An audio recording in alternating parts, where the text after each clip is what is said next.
Good afternoon my dear friends. আজকে তোমাদের সামনে আমি আবারও একটি গুরুত্বপূর্ণ আপডেট নিয়ে হাজির হয়েছি। তোমরা যারা সারা বছর ধরে কম বেশি রেলওয়ের জবের জন্য অপেক্ষা করছো, তাদের জন্য আজকের ভিডিওটা খুবই স্পেশাল হতে চলেছে। কারণ আজকে আমি একটা গুরুত্বপূর্ণ আপডেট নিয়ে চলে আসছি, যেটা শর্ট নোটিফিকেশন আকারে বেরিয়েছে। তোমরা সম্পূর্ণ ভিডিওটা দেখো, আমি আশা করছি তোমাদের প্রত্যেকেরই কাজে লাগবে এবং প্রত্যেকেরই ভালো লাগবে।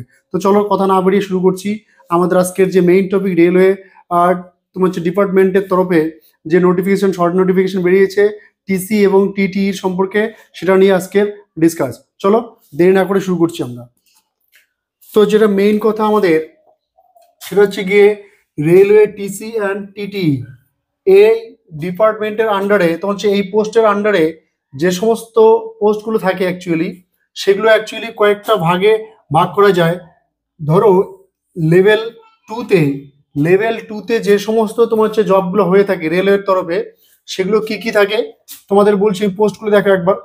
জুনিয়র ক্লার্ক কাম টাইপিস্ট একটা থাকে, অ্যাকাউন্টস ক্লার্ক কাম টাইপিস্ট একটা থাকে, জুনিয়র টাইম কিপার থাকে, ট্রেনস ক্লার্ক থাকে, যেটাকে আমরা টিসি বলে থাকি। ঠিক আছে, এই চারটা পোস্ট, আরো এরকম কয়েকটি পোস্ট রয়েছে যেগুলোকে আমরা লেভেল টু এর আন্ডারে রেখে থাকি। ঠিক আছে, আমরা লেভেল টু এ দেখতে পাই। এক্ষেত্রে যে স্যালারিটা হয়ে থাকে, যে বেতনটা পাবে তোমরা জবটা পেলে, সেটা হচ্ছে 19,900। এই চারটা পদের ক্ষেত্রেই একই রকম স্যালারি থাকছে, অর্থাৎ সব ক্ষেত্রেই 19,900, অর্থাৎ 20,000 টাকার মতো তোমাদের রয়েছে। আর বাকি সমস্ত অ্যালাউন্স যোগ করে তোমাদের বেতনটা অনেকটা বেশি হয়ে যাবে। ঠিক আছে, সেক্ষেত্রে সিলেকশন যে প্রসেসটা, সেটা কি রয়েছে, তোমরা যারা এই ডিপার্টমেন্টে জব করবে তাদের একটা সিলেকশন রয়েছে। সেই সিলেকশন প্রসেসটা কি রয়েছে দেখো তোমরা। তোমাদের স্টেজ ওয়ান একটা রয়েছে। স্টেজ ওয়ানে বলা আছে সিবিটি, সিবিটি ওয়ান যেটাকে আমরা বলে থাকি। তো সিবিটি ওয়ান। স্টেজ টুতে বলা আছে সিবিটি টু বা সিবিটি, ওই একই মোডে হবে পরীক্ষা আর কি। ঠিক আছে, স্টেজ ওয়ান, স্টেজ টু, তারপরে একটা পরীক্ষা হবে, সেটা হচ্ছে স্কিল টেস্ট। তারপর হচ্ছে কি, যেটাকে আমরা যেখানে আমরা টাইপিং দেখতে পাবো। ঠিক আছে, 4 নম্বরে রয়েছে মেডিকেল ডকুমেন্ট ভেরিফিকেশন। এই চারটা প্রসেস যদি তোমরা কমপ্লিট করতে পারো, তাহলে তোমরা এই জবটা কমপ্লিট করবে এবং জবটা পেয়ে যাবে। তো সেক্ষেত্রে এই চারটা প্রসেসের মধ্যে তোমাদের সবার প্রথমে, তোমরা বেসিক্যালি সবাই জানো, সবার প্রথমে তোমাদের হচ্ছে গিয়ে স্টেজ ওয়ান সিবিটি ওয়ানটা হবে, তারপরে সিবিটি টু হবে, তারপরে স্কিল টেস্ট। যে যে পোস্টের জন্য তোমাদের অ্যাপ্লাই করবে, সেখানে যদি টাইপিং থাকে তো সেখানে টাইপিংটা হবে, আর যদি সেখানে টাইপিং না থাকে তাহলে টাইপিংটা হবে না। মোস্ট প্রবাবলি কি হয়, টাইপিংটা বেশিরভাগ পোস্টেই থেকে থাকে। ঠিক আছে, লেভেল টু এ।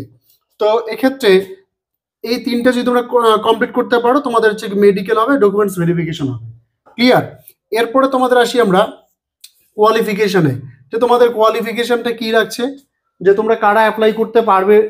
এটা হচ্ছে অ্যাকচুয়ালি হচ্ছে গিয়ে তোমরা যারা 12 পাস করেছো, ঠিক আছে, 12 পাস করেছো এনি তোমার হচ্ছে গভর্নমেন্ট ইনস্টিটিউট থেকে, তো সেক্ষেত্রে তোমরা প্রত্যেকে কিন্তু অ্যাপ্লাইটা করতে পারবে। 12 পাস হলেই তোমরা অ্যাপ্লাইটা করতে পারবে। এই লেভেল টু এর যে সমস্ত জবগুলো বেরিয়ে যায়, ভ্যাকান্সিগুলো বেরিয়ে যায়, প্রত্যেকটাতে তোমরা অ্যাপ্লাই করতে পারবে, তোমাদের যদি 12 পাস করা থাকে। তো এবার তোমাদের বলছি যে এজ ক্রাইটেরিয়া। এর আগে এজ ক্রাইটেরিয়ার তোমার হচ্ছে কি একটা নিয়ম আলাদা ছিল। এবছর নতুন যে নোটিফিকেশন আসতে চলেছে, সেই নোটিফিকেশনে কিন্তু নতুন করে বয়সের একটা নিয়ম তৈরি হয়েছে। সেক্ষেত্রে বলা আছে যে এর আগে ইউআর ইডব্লিউএস যারা ছিল, তাদের বয়সের লিমিট ছিল 18 থেকে 30 বছরের মধ্যে। এবছর যেটা হতে চলেছে, সেটা হচ্ছে 18 থেকে 33 বছর বয়সের মধ্যে যারা রয়েছে, তোমার যে ইউআর আর হচ্ছে গিয়ে ইডব্লিউএস, তারা কিন্তু প্রত্যেকে অ্যাপ্লাই করতে পারবে তোমরা। ঠিক আছে, এবার ওবিসি যারা রয়েছে, তারা তোমরা 36 বছর বয়স পর্যন্ত অ্যাপ্লাই করতে পারবে। ঠিক আছে, এসসি এসটি যারা রয়েছে, তোমরা 39 বছর বয়স পর্যন্ত অ্যাপ্লাইটা করতে পারবে। কোন অ্যাপ্লাই? এই সমস্ত পোস্টে যে সমস্ত ভ্যাকান্সিগুলো বেরিয়ে যাবে, সেক্ষেত্রে তোমরা অ্যাপ্লাইটা করতে পারবে। ক্লিয়ার? এবার তোমাদের যে এজটা ধরা হবে, সেটা কোন মাস হিসেবে ধরা হবে, তোমাদের এজটা ধরা হবে 1 জুলাই 2024, অর্থাৎ জুলাই মাসের ফার্স্ট তোমার তারিখ থেকে তোমাদের ডেটটা ক্যালকুলেশন করা হবে। সেক্ষেত্রে তোমার যদি বয়স 18 থেকে এসসি এসটি যারা রয়েছে 39 বছরের মধ্যে যাদের রয়েছে বয়স, তারা কিন্তু অ্যাপ্লাইটা করতে পারবে। ক্লিয়ার? এবার আমরা আসি সিলেবাসে। তোমাদের এই যে তিনটা তোমার যে ধাপ, এই তিনটা ধাপের মধ্যে তোমাকে যখন কোয়ালিফাই করে যেতে হবে, তখন সিবিটি 1-এ কি সিলেবাস থাকছে, কতর মধ্যে পরীক্ষা হচ্ছে, টাইম কত রয়েছে, কতটা কোশ্চেন থাকবে সেটাও তোমার জানা উচিত। তাহলে কি বলছে দেখো, স্টেজ 1-এ সিবিটি মোডে 1-এ তোমার যে পরীক্ষাটা হবে সেখানে টাইম থাকছে হচ্ছে গিয়ে 90 মিনিট। ঠিক আছে, টাইম থাকছে 90 মিনিট। কতটা কোশ্চেন থাকছে, কোশ্চেন থাকবে হচ্ছে গিয়ে তোমাদের 100খানা কোশ্চেন থাকবে। 100খানা কোশ্চেন তোমাকে অ্যাটেন্ড করতে হবে 90 মিনিটের মধ্যে। এবার এখানে যে সাবজেক্টগুলো থাকবে সেগুলো কি কি থাকবে, জেনারেল অ্যাওয়ারনেস থাকবে, ম্যাথামেটিক্স থাকবে, রিজনিং থাকবে।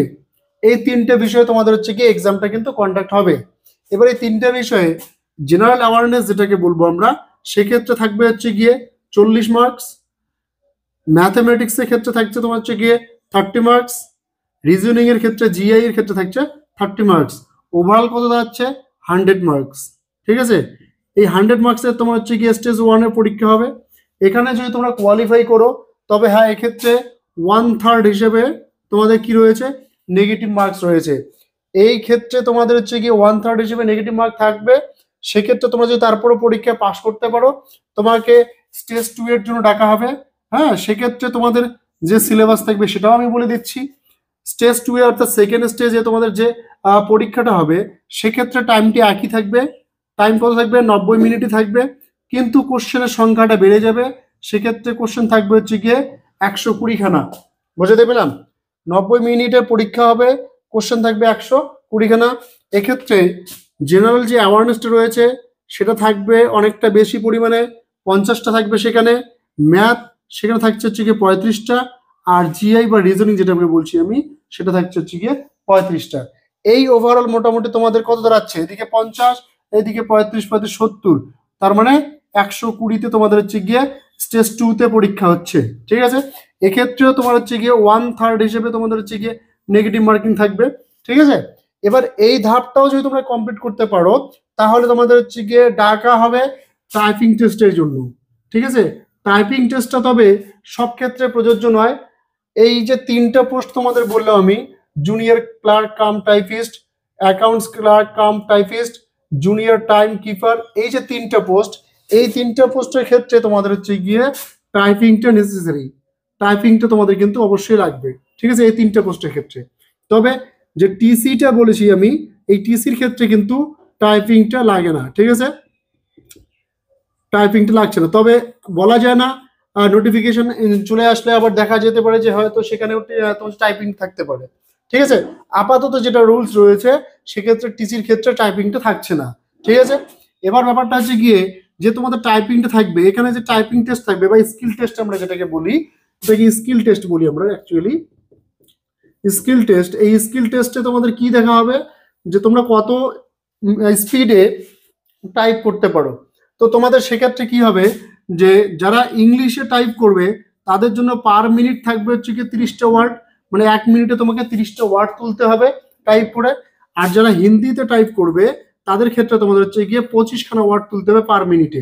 ক্লিয়ার, এই হলো তোমাদের হচ্ছে গিয়ে মোটামুটি একটা ওভারভিউ টাইপিং এর। এবার ব্যাপারটা হচ্ছে গিয়ে তোমাদের এই অ্যাপ্লাইটার জন্য ফিস কত থাকছে। ফিসটা থাকছে হচ্ছে গিয়ে যারা জেনারেল, ইডব্লিউএস, ওবিসি যারা রয়েছে তাদের জন্য 500 টাকা থাকছে। তবে তোমরা যদি এখানে কোয়ালিফাই করে যাও, ঠিক আছে, কোয়ালিফাই করে গেলে কিন্তু তোমাকে 400 টাকা ব্যাক করা হবে। ঠিক আছে, যারা জেনারেল, ইডব্লিউএস, ওবিসি তে রয়েছে তাদেরকে, তারা কোয়ালিফাই করলে 500 টাকা তোমরা রিফান্ড পাবে তোমরা। ঠিক আছে, আর PWD, SC ST, female, ex serviceman যাদের রয়েছে তারা, তাদের ফিস লাগছে হচ্ছে গিয়ে 250 টাকা। আর ওরা যদি কোয়ালিফাই করে সেক্ষেত্রে ওদের কিন্তু পুরো টাকাটাই ওরা রিফান্ড হিসেবে পাবে। বুঝতে পেলাম।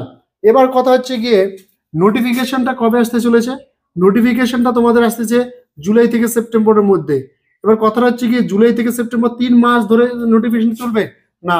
এই লেভেল 2 এর এই 4খানা যে পোস্ট রয়েছে, এই 4খানা পোস্টে তোমার হচ্ছে কি 3 মাস ধরে এক এক সময় এক একটা পোস্ট বেরিয়ে যাবে। ঠিক আছে, তো সেদিক থেকে জুলাই থেকে সেপ্টেম্বরের মধ্যে তোমাদের কিন্তু অবশ্যই ফোকাস রাখবে তোমরা।